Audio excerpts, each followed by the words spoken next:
The US stock market has resumed the bullish trend. Established commodity companies are showing poor performance. The Dow Jones closed on Friday with weekly losses despite high commodity prices. The best performers last week were high-tech corporations, so the NASDAQ is again heading for historic highs, last seen in mid-February and late April. The NASDAQ is ready to serve as a driving force for the market rally on conditions it finds support from the Federal Reserve.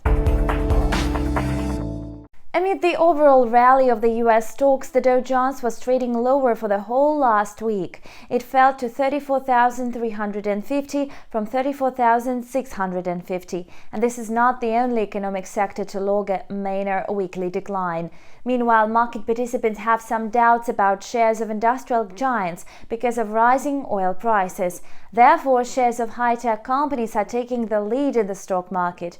Perhaps the Dow Jones will be able to win back some losses this week, so the index is expected to climb back to 34,500, 34,600, provided that industrial companies are pleased with the outcome of the Fed's policy meeting.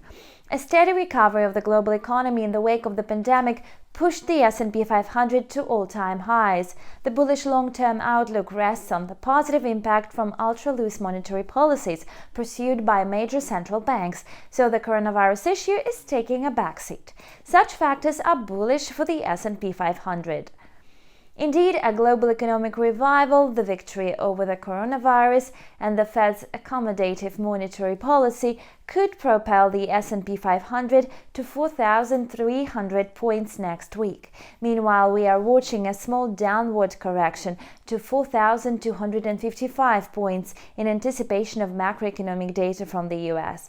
The technical picture encourages a further advance amid the lack of negative market catalysts. The NASDAQ chart is the main barometer of the bullish trend in the US stock market. The index of publicly traded high-tech companies has hit a fresh high, having climbed to 14,175. The previous historic record was set on April 26. Shares of high-tech companies won favor with investors last week. Investors cheer remarkable progress in the mass vaccination and a boost in consumer activity. If the Fed's policy update is positive for the high-tech sector, the index will be able to conquer a new peak, following April's highs, and even surpass the mark of 14,200. Apart from the benchmark stock indices, let's have a look at the most interesting moves in the equity market. Prices of shares were gyrating last week. For example, the market value of Chipotle Mexican Grills shares surged 1.8%. Experts of Raymond James rated the shares of the fast food restaurant chain as the most attractive for investments. Besides, analysts shed light on investment prospects of Wendy's, another US-based international fast food restaurant chain. Its shares have already appreciated 1% and can continue growth this trading week. Certainly, it makes sense to turn attention to Apple shares. The shares of the iPhone maker climbed over $3 a piece last week. Experts have bullish forecasts for Apple securities. At the same time, the shares of Ferrari N.V, manufacturing luxury sports cars driven by traditional engines, dropped 2.9% in value.